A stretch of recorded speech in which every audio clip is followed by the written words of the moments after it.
Trash Vortex Chapter 3 Risky Ocean Journeys.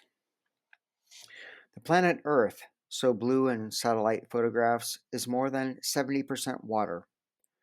The oceans seem boundless, like outer space, said Charles Moore.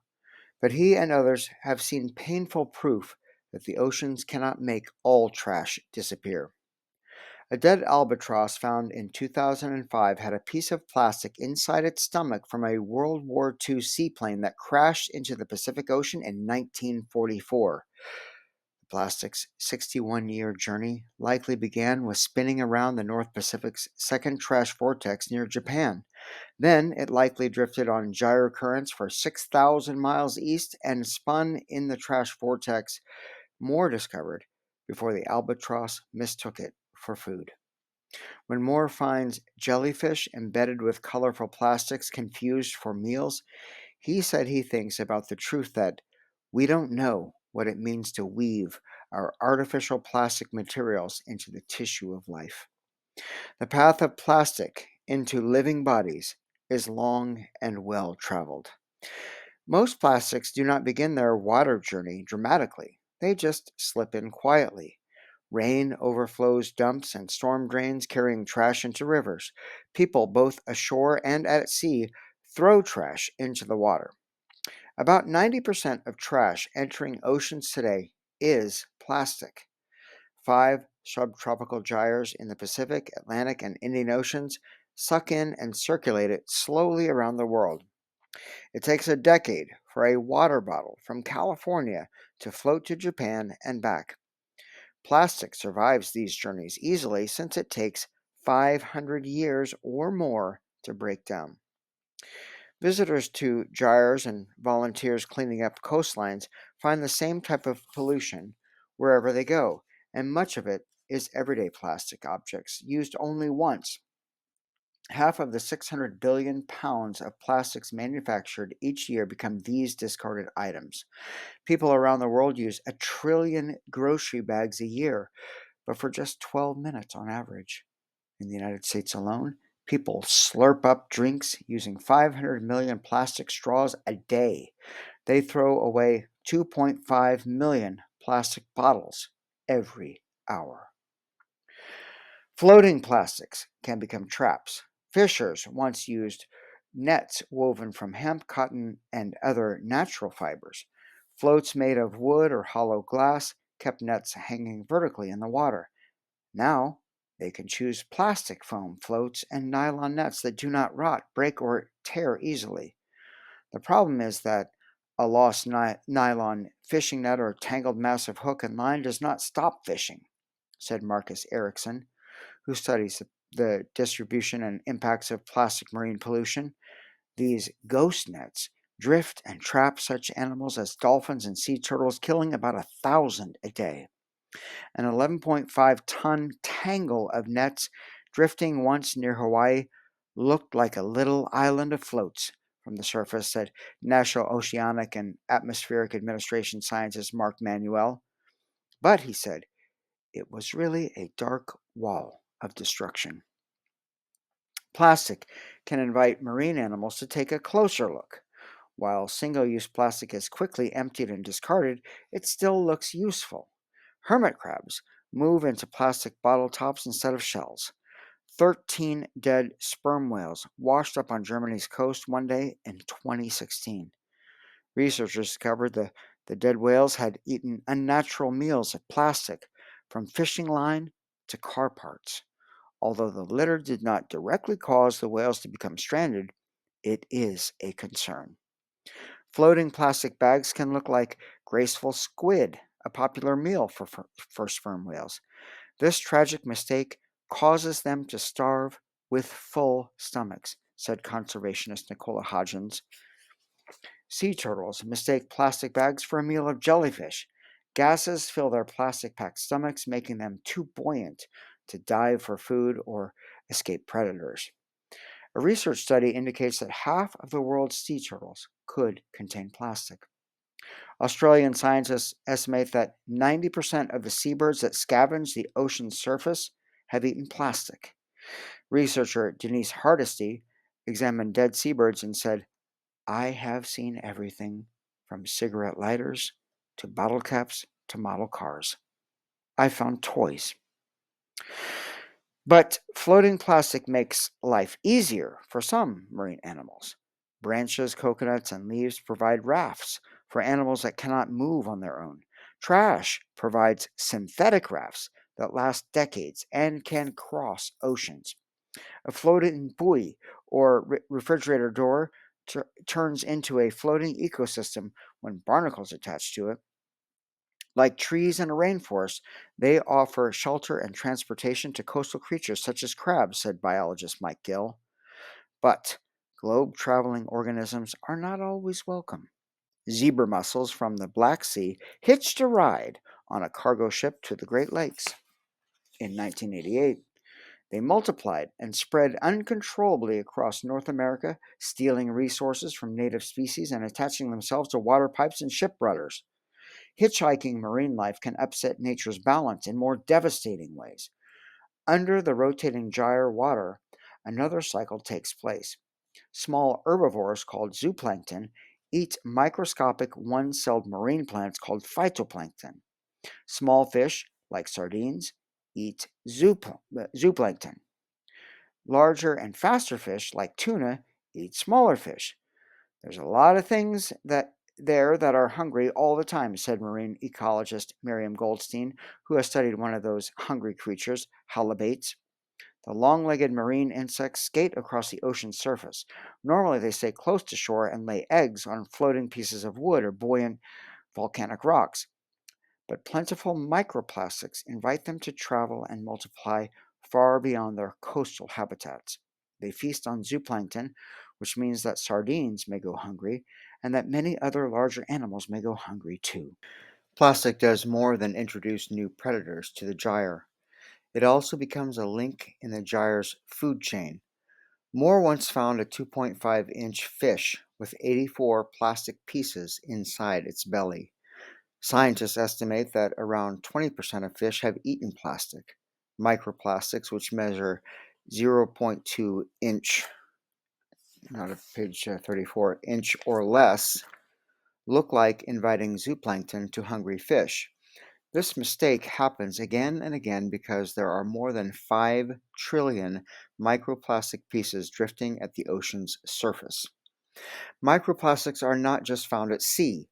Snow seemed to coat Hong Kong beaches in 2012, but it was summertime. Millions of pellets of raw plastic had washed up after containers had fallen from a ship. Sunlight weakens plastic trash so it breaks into fragments through photodegradation. But these pea-sized pellets were human-made.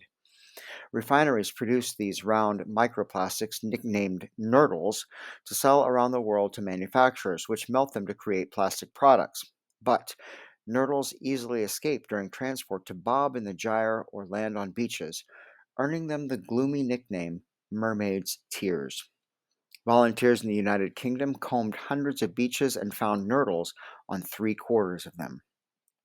Bathroom sinks offer an unexpected path to the gyre. Until mid 2017, when a U.S. ban took effect, plastic beads smaller than grains of salt were put into toothpaste and facial washes to scrub teeth and skin clean.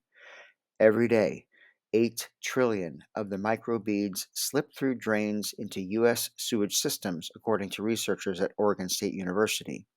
In underground pipes, the beads joined microplastics escaping homes through wastewater flowing from washing machines. Clothing made of plastic fibers, such as nylon, lose fibers less than 0.04 inch long when they are washed. One piece of clothing can release almost 2,000 microfibers. These particles are small enough to slip past filters and race toward streams, rivers, and oceans. They have turned up in table salt in China and in Arctic waters. I have no doubt that every time I eat oysters and mussels, I eat at least one microfiber, said ecology and biology professor Chelsea Rockman. I see dust in the air and we inhale that. The question is, at what point does it become a problem?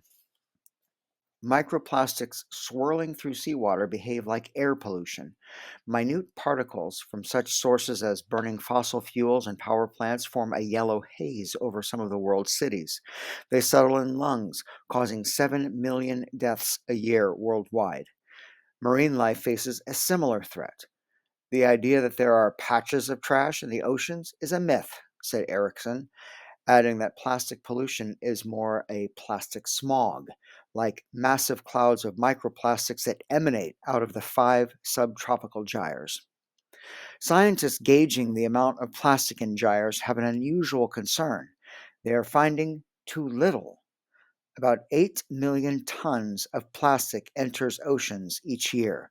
Yet samples from shallow regions of the ocean suggest that as little as 40,000 tons of plastic floats in the ocean. 99% of our plastic is missing, said oceanographer Eric von Sabel. We know how much goes in. We know how much is on the surface. Where's the rest? The sun, waves, salt, and gyres have done their work well. Most of plastic becomes microplastics. These microplastics have probably already washed up on beaches, sunk to the seafloor, or been eaten. Scientists in Plymouth, England, worked with a nature film director in 2015 to make a startling video. Viewers saw not a seabird eating a bottle top, but zooplankton eating plastic microbeads. 2 years later, a video camera equipped with a microscope recorded an arrowworm, a type of zooplankton, ingesting plastic microfibers, which caused a blockage. Once ingested by the tiny transparent animal, plastic behaves much as a plastic bag does inside a sea turtle. When I saw it, I thought that here was something visually to convey to the public the problem of plastic in the sea, said Richard Kirby, a marine scientist who recorded the 2017 footage. What intrigues me is that because the fiber has made a loop inside the animal's gut, you can actually see the consequences of something as small as the arrowworm consuming microplastic.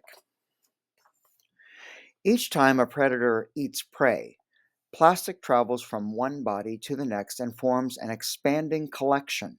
Sunlight, salt, and waves cannot dissolve plastic, and neither can stomach acid. That's why the ocean's largest and fastest predators, such as the 100-pound tuna Moore hooked on his 1997 journey through the gyre, can have plastics lodged in muscles and fat that earlier were plankton meals. But plastic's relentless journey does not end at the top of the marine food chain. There's another top predator in the ocean, it turns out, said marine ecologist Stephen Palumbi. That top predator, of course, is us. Studies show that microplastics lace 1/4 of the food sold at seafood markets on both sides of the North Pacific Gyre in Indonesia and California. What goes into the ocean, said Erickson, goes into these animals and onto your dinner plate. It's that simple. Seafood, whether eaten raw or cooked, delivers many important nutrients to people's bodies. More than 2.5 billion people on Earth depend on seafood for protein. Proteins make up blood, bone, muscle, and brain cells and control the functioning of cells everywhere in the body. But when seasoned with microplastics, seafood can upset a body's delicate balance. The ocean is basically a toilet bowl for all of our chemical pollutants and waste in general, said Rockman. Dangerous chemicals hide inside meals of microplastics. Leaked into oceans through rivers, rainwater, groundwater, and dumping, chemicals attach to tiny plastic rafts for a ride through the world's currents in the food chain. Some of these passengers, molecules of PCBs, polychlorinated biphenyls, were designed to resist high temperatures. Once part of common devices such as industrial equipment, televisions, and refrigerators, they were banned in 1979 because of fear that they cause cancer. Another hitchhiker on microplastics was banned in 1972 for the same reason. DDT, an insecticide, was designed to kill disease-carrying mosquitoes and insects that destroy crops. Like plastics, these chemicals do not dissolve away. The pollutants have been detected in human blood, and PCBs have even been found in shrimp-like animals living in the Mariana Trench, 36,000 feet below the surface of the Pacific Ocean. Even without hitchhiking chemicals, microplastics make toxic meals. To add toughness and flexibility, chemicals such as bisphenol A, BPA, and phthalates are added to plastics holding food and drink, such as baby bottles, soda bottles, juice box straws, and food can liners. But these artificial chemicals, when eaten or drunk, confuse some of the body's natural chemicals called hormones. Hormones carry vital messages ranging from instructions telling the body how to grow and develop to messages that trigger emotions and feelings of hunger. Tests show that BPA levels in U.S. children are twice as high as those of older Americans who grew up with less plastic in their lives. Plastic that travels back to land as seafood completes an unfortunate cycle. It's very convenient to roll your trash to the curb every week and have it disappear, but it's a magic trick. And really, there's not very much magic, said Edward Humes, who has written a book about the history of garbage. We need to have less packaging, use less disposable items, use things that last longer, make purchasing decisions that are more studied and less wasteful. In the United States, about half of the nation's trash is buried in landfills, where sturdy liners keep it from having contact with air and nearby soil. Liners also keep trash away from water flowing underground that eventually reaches the ocean. The other half of U.S. trash is recycled or burned to ashes. But for a third of the people living in the rest of the world, there is no waste management system. Plastic trash travels wherever wind and water take it. Not far from the western edge of the North Pacific Gyre, cockroaches, rats, and goats swarm over a mountain of trash near Jakarta, Indonesia. Every day, trucks dump 6,890 tons more. Thousands of people, including children, live there. They dig through the trash searching for glass, aluminum, and plastics to sell. They might earn 50 cents a day. No liners contain this growing heap or others in the crowded cities along the gyre. Cheap, single use plastic products flood into the Philippines, Vietnam, and Sri Lanka as large businesses based in developed countries collect profits. It's really about fairness, said environmental activist Matt Prindiville. If you make something, you need to take responsibility for the environmental and social impacts of that product. When consumer goods companies sell all of their products wrapped in packaging to developed countries that don't have any solid waste or recycling infrastructure, we have rivers of plastic that are literally flowing into the ocean. Scientists estimate that more than 110 million tons of plastic trash is already in the ocean. By 2050, the plastic in the ocean could weigh more than the fish that live there. At the end of the day, we have to remember that the ocean is always downstream, said conservation biologist Nicholas Malos. It may not reach the ocean today or tomorrow, but we know water flows downstream. We need to think about the items we are using, not just on beaches, but also inland and communities far upstream as well.